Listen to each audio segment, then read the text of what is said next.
Gawin naman natin ngayon mga boss itong drawing exercises natin. Itong nakikita natin ito no, sa AutoCAD.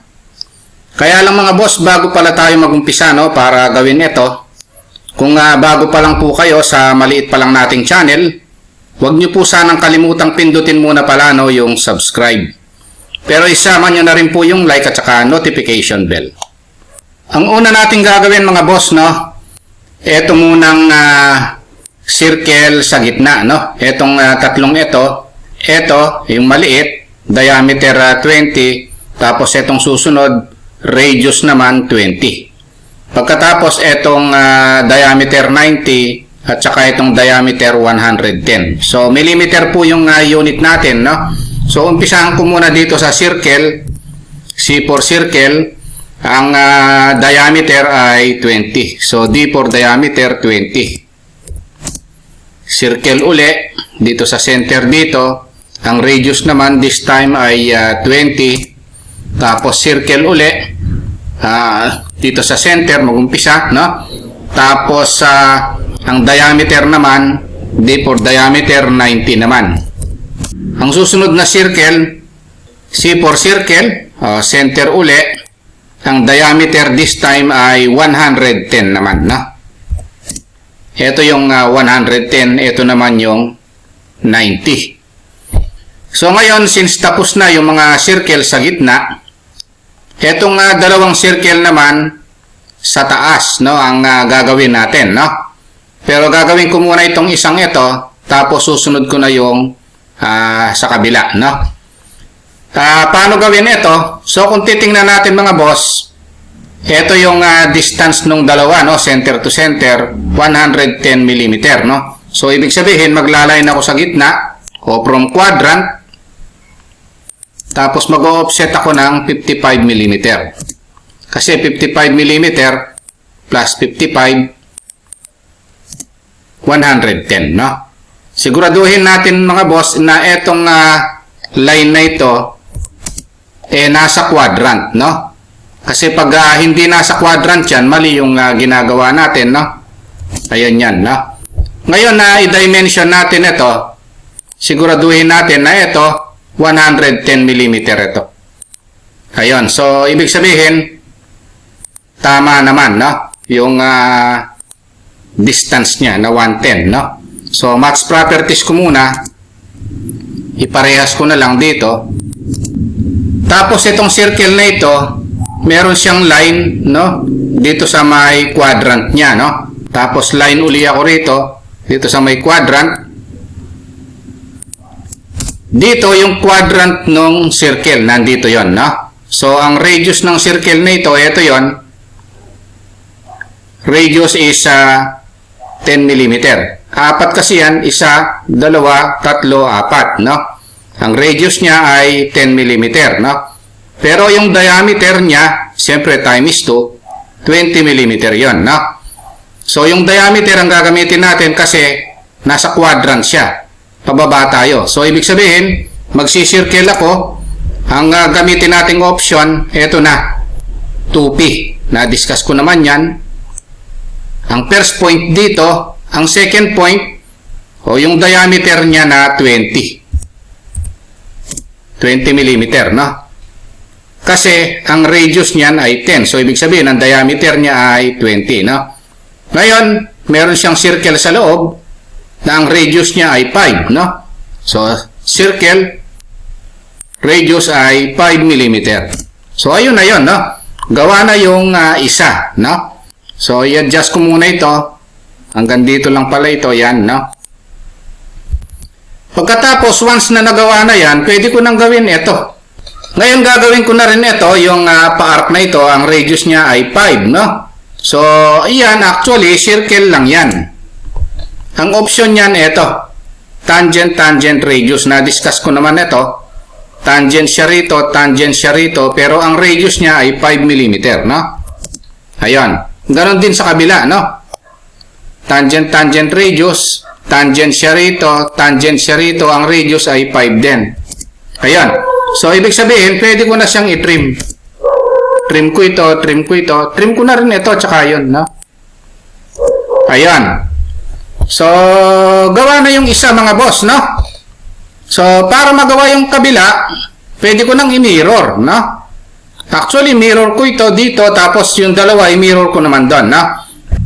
I-match properties ko na ito, no? Para mamaya, hindi na ako mag-match property ng marami. Ito yung model line weight, no?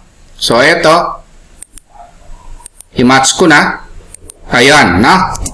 So, para magawa yon, na-discuss ko naman yung mirror mga boss, no? MI. O, hindi na natin gagawin iisa-isahin yan, no? Tapos ito, adjust ko na lang. Ayun, no? Pag nagawa na yon, o, ititrim ko na muna pala ito. Pag nagawa na yung dalawa, o, mirror na naman, no? So, ayan yung sikreto dyan mga boss. Isa lang ang gagawin, tapos mirror na lang. Ayan, no? Tapos, trim ko na rin lang. Ayan yung technique mga boss, no? So, ito pala nakakalimutan, mirror ko ito, no? Para mabilis, no? So, isa yung gagawin, tapos mirror na lang, no? Ayan, na-apply natin yung mga commands na dinidiscuss natin before, no? So, ito, kung titingnan natin itong dalawang ito, mahirap gawin, pero actually, madali ito, no? Kasi circle lang yan. Meron siyang option na tangent, no? Na-discuss ko rin yun nung previous mga videos, mga boss, ha? Ina-apply lang natin dito sa mga drawing exercises natin, no? Kaya, napaka-importante ng mga drawing exercises natin ito, mga boss, na-apply natin dito lahat ng command na dinidiscuss ko, no? So, gawin na natin ito, yung dalawang arc na yan, no? Isa lang ang gagawin natin, tapos mirror na naman natin sa kabila, no? So, circle, dito natin kukunin mga boss ito, no? Circle, ito, tangent, ayan. So, kiklik natin yan, tangent siya rito sa circle na ito, tangent din siya dito sa kabila. Ayun, no? So, ititrim na lang natin ngayon. Itong hindi natin kailangan. So, ito na yon, no? Tapos, ito naman, para meron sa kabila, mirror na lang. So, ganun ka-importante yung mga circle na tangent. Tapos, 2 point, 3 point, at saka tangent radius, no? So, ito na yung mga boss, oh. Lalagyan na lang natin ng dimension, no? So, para ma-check natin kung tama yung ginagawa natin, kailangan lahat ng dimension, mga boss, tatama, no? Kasi pag merong isa dito na hindi tumama, so, ibig sabihin, mali yung ginagawa natin, no? So, dimension ako, magmula rito, hanggang dito, dapat tatama ito, 90. So, ayun, tumama siya, mga boss, oh. Tapos, ito naman, radius 5, radius 20. Ayun, unahin na natin yung radius, no? So, radius, dimension radius. Ito, radius 5. O, dito natin kunin. Ayun, tama siya, no? Tapos naman, ito, radius 20. O, tama na naman siya. Tapos, ito naman, 4 na radius 5. Ito, 1, 2, 3, 4, no? Ito, pwedeng gawin natin ito, leader na lang, no? So, LEA, leader. Tapos, click tayo rito. Tapos, ortho off lang natin. Click tayo. Tapos, enter lang natin. O, pwede na natin i-type, no? So, 4. Tapos, radius 5. Then, enter. Ayan, na? Ito naman, 4, radius 10, no? 4. 1, 2, 3, 4. Ayan, no? Sa leader uli. Dito mag-umpisa. O, tapos, click, then enter. O, type na natin. 4. Tapos, radius 10. Double enter. Ayun na yun, na? So, yan yung leader. Pagkatapos, gawin na natin yung mga diameter, mga boss, no? So, yung dimension diameter, ito diameter nito 90. So, tama na naman. Ito diameter nito ay 110. Tama na naman, no? Ito diameter nito ay 20. So, pansinin nyo mga boss, lahat ng diameter, lahat ng dimension, mapa-radius man yan, diameter, leader, o tumama lahat, oh. Ayun, so, lahat ng sukat, tumama, no? Ni isa, wala tayong mali, no? So, ibig sabihin, yung ginagawa natin dito mga boss, tama, no? Ayan yun. Bilangin natin yung dimension kung ilan. 1, 2, 3, 4, 5, 6, 7, 8, 9. Ayan, no? 1, 2, 3, 4, 5, 6, 7, 8, 9. So, tama lahat. Pag-usapan naman natin ngayon mga boss, itong drawing exercises natin ito. Ito pong nakikita nating drawing na ito sa AutoCAD. Dito mga boss, no, ang una natin gagawin, gagawa muna tayo ng center line, no, ng mga circle, no. So, gagawa lang tayo ng guideline, horizontal and vertical. At ito yung magiging sentro ng mga circle natin, no. So, ima-match properties ko lang para parehas yung line type. So, ang susunod ngayon, gagawin na natin yung mga circle dito muna sa gitna, no?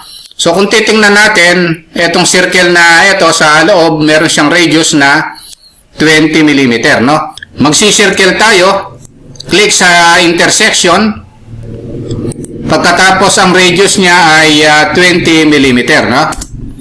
Tapos, ang susunod naman, itong circle na ito, meron naman siyang radius na 30 mm, no? Circle, click, tapos 30 mm, no? Ngayon ang gagawin natin na i-match properties natin, iparehas natin yung line type, no, dito sa mga guide natin. Pagkatapos ito namang circle na nakapaikot na ito, yung butas, no, meron siyang diameter na 8 mm, 6 sila, no? So gawin natin yung isa rito sa taas, circle tayo. Tapos diameter niya, D for diameter, 8 mm, no? Sundan natin ito. Tapos change ko na rin yung color, no? Bago ko i-array. Tapos i-array na natin 1, 2, 3, 4, 5, 6. 6 yan. O type natin AR. Tapos polar, o center natin dito. Number of items, 6 siya. Ayun, no? Then enter lang natin. Ang susunod na gagawin natin, ito namang circle na ito, no? Etong circle na ito, meron siyang, kung titingnan natin, meron siyang radius na 40, no? Circle, radius is 40 mm, no? Ayun siya. So, pagkatapos nito, pwede na tayong gumawa ng circle dito sa taas naman, no? Kaya lang magmula rito hanggang doon, 60 mm yung distance nung center nung circle na yon, no? So, offset tayo ng 60 mm muna. Ayun, ito yung center ng circle na ito, no? Which is ang diameter niya is 20 mm, no? So, circle, D for diameter, 20 mm. So, ito yun, no? Dalawa yan, isa dito at saka isa doon, no? Ngayon na ito naman radius 18, no? So ito radius 18 yan, circle uli. 18. Ngayon itong dalawang ito, ikakopy na lang natin papunta rito, no? Parehas lang naman. Copy. Magmula rito, tapos papunta ron. So ngayon, kung titingnan natin 60 plus 60, 120 ang distance niya, no? So, pwede natin i-type 120. Then, enter, pababa. Ayun siya, no? So, pwede natin i-offset ito ng 60 para makita natin kung nasa center siya. Ayun, so tama naman siya, no? So, 60. So, pwede natin i-dimension ito para hindi tayo malito. Ayun, no? Yan yung 60 rin siya rito. 60 mm. Ayan, na. Ngayon na since nagawa na ito, pwede na nating gawin muna ito. Yan, magmula rito hanggang doon, 47 mm naman siya. Offset tayo. 47. Ayun. So, ito yung center niya ngayon, no? So, i-dimension natin ito. Pakita natin na 47 mm ito, no? Center to center. Ngayon, ang radius naman ito ay 10 mm. So, circle tayo. 10 mm. Tapos, ito naman, ang radius ay 15, no? So, circle uli. 15 naman, no? Ayun. So, once na nagawa na yung mga circle na yan, pwede na nating gawin ngayon, ito na. Itong pa-arc na ito, no? Actually, circle ito, tangent radius, na yung radius niya is 100 mm yan, no? So, circle, tangent radius, na-discuss naman natin yan. Tangent siya rito, ang radius is 100 mm, no? Then, enter. Ito siya. So, ititrim natin ngayon. Ito, dahil hindi natin kailangan ito, ito lang yung kailangan natin, na? Ayan yung circle na ito, no? Na 100 mm yung radius. Ngayon, gawin na natin itong arc na ito, pero circle ito, na pinutol lang, o tinrim, no? So, radius is 10, no? Circle. Pagkatapos sa tangent radius pa rin, tangent siya rito, ang radius ay 10 mm, no? Ayun. So, i-trim na natin. Ayun, na. So, gawin na rin natin ito. Radius is 10. Circle. Tangent radius. Tangent siya rito, tangent siya ron. Ang radius is 10 mm din. O, i-trim na rin natin para hindi tayo malito mamaya. Ayan. So, gawin na rin natin ito at saka ito. So, 10 mm din itong mga ito, no? So, circle, tangent radius, tangent siya rito, tangent siya ron, 10 mm din. Circle, tangent radius, tangent siya rito, tangent siya ron, 10 mm din. O, saka na natin i-trim, no? So, ayan yung mga diniscuss nating command before, mga boss, no? I-practice nyo yung mga diniscuss natin yan dito sa mga exercises natin. Magagamit natin yung mga yan, no? So, ngayon, magtitrim na tayo. Yung mga hindi kailangang arc, no? Ititrim natin. Ayun, no? Tapos, ito naman, yung nasa loob nito, ititrim na rin natin. Gagayahin natin yon, no? Boundary, ito at saka ito. Ititrim natin yung nasa loob. Ito, hindi natin kailangan yon. So, kung titingnan natin ngayon, mga boss, hawig na siya, no? Dito, no? So, kulang na lang siya ng dimension, no? So, kailangan tatama yung mga dimension na gagawin natin. Hahawig siya rito, no? So, dimension linear muna tayo. Check natin ito kung magiging 60, center to center. O, tumama siya, no? 60 mm, ayun, 60 mm. Ito naman, ang diameter nito is 20 mm, no? So, dimension, diameter, ito, ayun, so diameter is 20, dalawa yan, at saka yun, no? So, pwede nating i-edit na lang ito, no? Na-edit naman yan. Tapos, i-type natin 2 holes,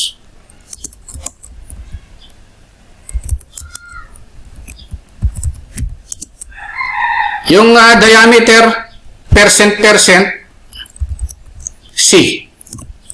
Ayun, na. Tapos 20. Ayun yan.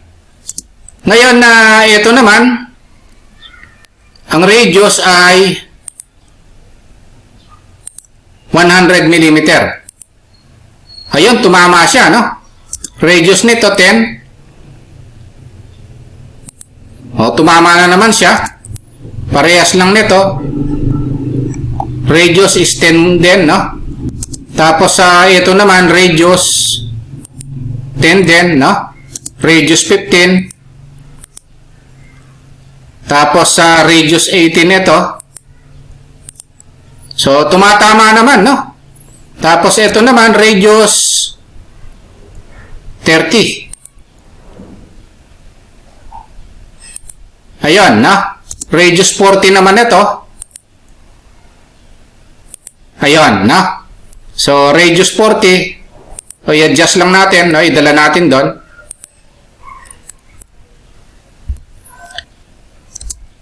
Ito naman, radius 20, no? Ayun, tama na naman siya, no? So, kung titingnan natin, ito na lang. So, 6 holes, diameter 8, no? So, ang gagawin natin, hanapin natin yung diameter. Ito siya. So, double click. O, type na lang natin, no? 6 holes, diameter 8. Ayan, no? 6 na butas. Yung diameter niya, 8 mm. So, kung titingnan natin, yung mga dimension, i-check natin, no?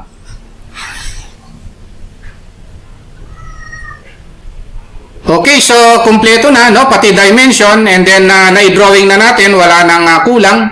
Ang unang gagawin natin mga boss, no, para magawa ito, gagawin muna natin itong lahat ng circle sa loob, no? Ang gagawin natin, magsi-circle tayo, C for circle, tapos click. Unahin na natin itong circle na diameter 20, no? D for diameter 20. Ayan, no? So ito yon, diameter 20. Ang susunod, itong circle na diameter naman 30, no? C for circle, D for diameter 30 mm, no? Kaya lang ima-match properties na natin para parehas na yung line type nito. Ayan. Ang susunod, ito namang mga circle na maliliit na yon na nakapaikot dito sa circle na ito, no? Yung maliit, diameter 2 yon, 14 pieces. Ayan, no? Gawin muna natin, circle, dito sa quadrant, D for diameter 2. Ayan, no? Ang susunod na gagawin natin, ito namang medyo malaki na ito, no? Diameter 4, pero 14 din sila, no? So, ang gagawin natin, lapitan natin ng konti, C for circle, sa center, no? Tapos D for diameter 4 mm yon, no? Ayan. So baguhin natin yung color para sundan natin yung color nito. Since 14 pieces ito, i-array polar na lang natin, no? So select na lang ito, AR polar. Ang center point dito sa center ng circle na ito, ilagay natin 14 pieces, no? Tapos so, ito yon, i-close natin. Ito na yon, no? Tapos na ito. Ang susunod, gawin natin itong circle na ito na diameter 40, no? Circle, D for diameter, 40 mm. Ayan, no? Ang susunod, ito naman, circle, diameter 50. D for diameter, 50 mm naman. Kaya lang, ima-match properties natin. Ito yon, no? Diameter 50 ito. So, ang susunod na gagawin nating circle, itong buong ito, radius naman 50. Ayan, na? Nakasulat naman, R50. Circle, click tayo rito, radius 50. Ito na yan, na? Ang susunod, ito, yung circle na ito, ang diameter naman yan, 7. So, dito yan, no? So, kaya lang gagawa muna ako ng line dito para magkaroon tayo ng guide. Dito, para magawa ito, no? Ngayon na circle tayo rito. Ayun, no, sa may quadrant. D for diameter, 7 naman. So, ito yun, no? 7, no? Kaya lang magdodraw tayo ng line. Magmula dito sa quadrant na ito. Papunta rito, no? Ayan. Ito yun. Kaya lang na ititrim na natin itong nasa gitna. Ito. Tapos trim na rin natin ito.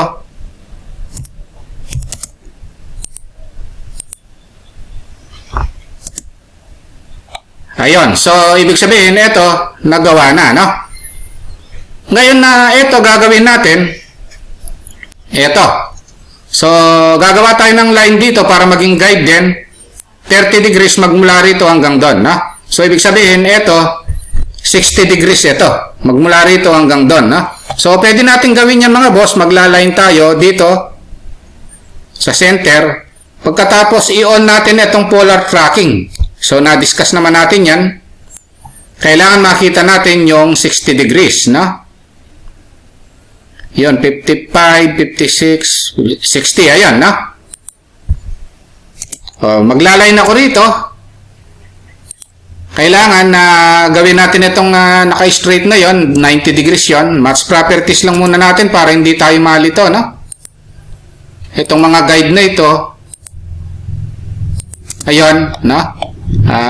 Medyo itama natin para hindi tayo malito. Para ma-check natin kung tama itong angle na ito, meron naman tayong dimension angular dito. Kailangan lilitaw ito na 30 degrees. Ayan, no? So, tama ito, no? Ngayon, pwede na natin gawin ito. Meron siyang ikakopy natin ito. Papunta ron, no? Pwede nating i-copy yan using rotate command, copy option, no? So, select lang ito. RO for rotate. Base point tayo rito. Tapos, merong option dito yung rotate. Ayun, copy, no? Click lang natin yung copy option. Specify rotation angle. So, ilagay natin 60 degrees, no? O, ayun na yun. Nakopy na. So, pwede nating i-trim ito para hindi na tayo malito.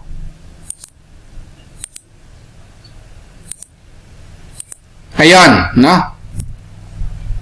Tapos, ang susunod na gagawin natin, ito, may distansya na 7 mm. So, i-offset natin ng 7.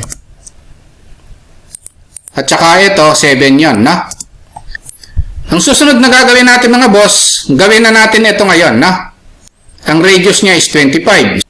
Gagamitin natin itong arc command, no? Itong option niya is start and radius. Start siya rito, end siya rito. Ang radius is, pwede na nating i-type 25. So, ito na yon, no? Ayan yung option na start and radius. Kasi given naman yung radius, ayan, ha? So, yan yung command na arc. Ang option ay start and radius, which is yung radius is 25 mm. So, ibig sabihin, pwede na nating i-trim, no? Erase na muna natin ito. Nagamit na natin yan. Trim na natin ito. Ayun, no? So, ang susunod na gagawin, since nagawa na yung isa mga boss, hindi na natin gagawin itong nandito, yon, at saka ito, no? So, na-discuss naman natin yung array command, no? So, yan ang kagandahan ng array command. Select ko na lang yung i-array. Ito,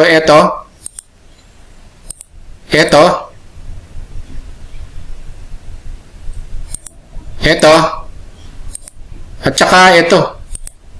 Ayun, no? So, i-type ko AR. Ang center, polar siya. Polar option.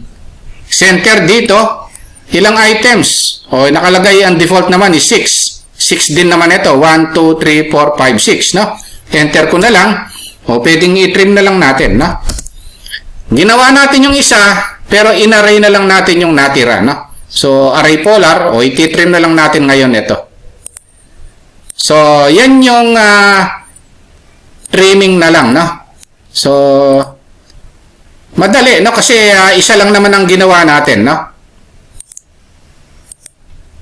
Ayan yung mga technique na dapat nating ina-adapt. Kaya tayo nagkakaroon ng practice exercises dito para ma-adapt nyo yung technique para mabilis na ma-drawing itong mga exercises natin, no? Dito sa AutoCAD. Ngayon, ang susunod na gagawin natin mga boss, dimensioning na lang, no? Kailangan tumama yung dimension natin dito sa sample natin, no? So, unahin natin dito sa linear dimensioning, dapat ito, 7 ito. Ayun, tama siya, 7 mm, no? Tapos, ito naman, i-align natin. Ito, dapat 7 din ito. Ayun, tama siya, no? Pagkatapos, ito naman, angular yan, nagawa na natin. Tapos, yung mga diameter naman tayo ngayon, no? Dimension, tapos diameter. Ito, ang diameter nito ay 50. O, parehas, no? Diameter nun ay 40. Dito siya. O, parehas. Diameter nito ay 50.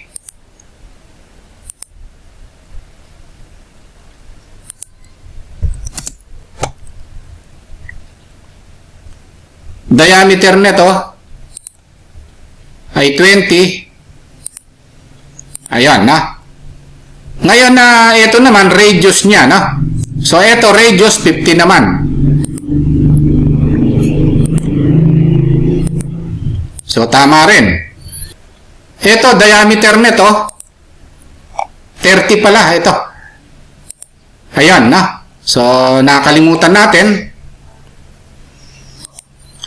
Tapos ito naman diameter for 14 pieces, no? Ang gagamitin natin diyan leader na lang, no?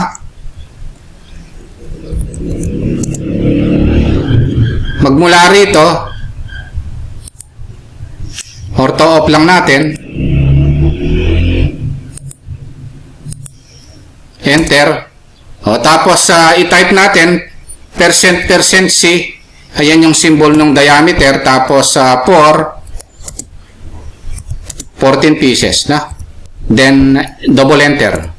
Ayun. So, ito na yan, no? I-adjust lang natin yung distance. Ayun. So, ito, leader na rin lang ang gagamitin natin. Yung sa maliit. Leader.